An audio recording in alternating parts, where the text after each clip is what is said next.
दिनै जोङो बेयाव बेखौ संकस लामा होननानै जोंनि PWD रडनिफ्राय नामाकरण खालामनाय जायो। रायमनानिफ्राय लानानै ओरै चौधुरी घाट होननाय दङ।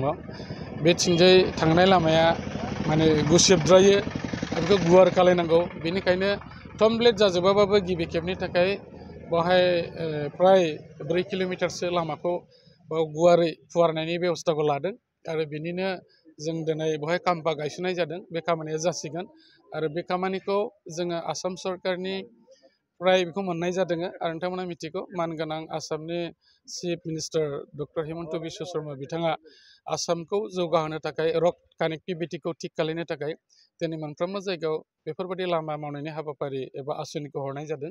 थिग बेबायदिनो बाव मुख्यमन्त्रि उन्नत फकिफोर निर्माण आसनि जायखौ RIDF होननानै बुंनाय जायो। बे 2003-2004नि बे स्किमा दा बेखौ मावफुंनो थाखाय आखायाव लाबाय आरो जोङो बेखौ स्पष्टभाबै बुंनो हायो। आथिखालाव बिटिआरनि चिफ मानगोनां प्रमद बर'आ दैदेननाय बे बिटिआर सरकाराबो गोबां हान्था मेलाखौ मोजां खालामनो थाखाय लामा मावफुंनाय जाबाय आरो दासिमहालागै बे 5 बोसोर कमप्लिट जानो बिदिनो 5-6 मास दंबावो।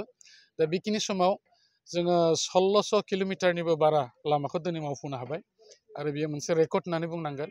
थांनाय 17 बोसोराव जाय बिथांमोना बिटिसिखौ सालायदोंमोन बिथांमोना 5 बोसोराव बिदि एथ' गोलाव लामा मावनो हानाय रेकर्ड गैया आरो बेजों लोगोसे गोबां जायगायाव दालां खालायनाय जाबाय आरो बायदि बिथिङाव जौगालु हाबाफारिखौ बे सरकारनि जानाय मावनो हानाय जादों। दा बेनिखायनो आं मिजिंथिदों जोंनि बे गोग्लैसोनाय ओनसोला दिनै जों गोग्लैसोनाय होननानै बुंनो हाला, बे जौगागासिनो दङ आरो बे नेसनेल पार्क जिहेतुके बे नांजोब्बाय बे लामाया बेवहाय ओमफ्राय नोंथांमोना चौधुरी घाटखौ आं जेखौ बुंदों बेयो खालि बाथौ फुजानि थाखाय बाथौ खेराइनि थाखायल' नामजादा नङा।